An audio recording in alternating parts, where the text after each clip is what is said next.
কি যে হইতাছে এই বাড়িতে আব্বা, আমার আর ভালোই লাগতেছে না। বাজার ডরিস না, সব ঠিক হয়ে যাবো। আমাকে বাড়িটা তো এরকমই, সব সময় একটার পর একটা ঘটনা ঘটতেই থাকে। হ্যাঁ, তারপর আবার ঠিক হয়ে যায়। খালি মাথাটা ঠান্ডা রাখতে হবে, বুঝছস না? আর ঠিক হইছে, সাপই খুঁজা পাওয়া যেতেছে। আচ্ছা আব্বা, আমি কি এক মিনিট কি কথা করার কোনো সুযোগ আছে আমার? তুমি আবার কি কইতে আইছো মিয়া? আপনারা দুই বাপ্পুতে জোতা করলে আমার পিডিয়ান, কারণ আমি এমন একটা মানুষকে এই বাড়িতে আনছি আপনারা মূল্যায়ন করতে পারেন না।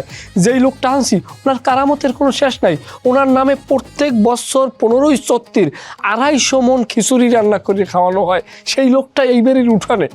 এখন যা হইছে ওনার তো আর আপনাকে লাগবে না, ওনারে আমি এখন পাঠাই দিতেছি, অনুমতি দেন তোমার কথা শেষ হয়েছে? আপাতত। তারে কোথাও পাঠাতে যাবে না, আপাতত এখানেই থাকবে। তুমি তার ওই যে আসনের কথা বলছিল না, সে আসনের ব্যবস্থা করো, যাও। আচ্ছা বলবে আব্বাই কথা কইছে, আপনি কি এর সাথে সহমত?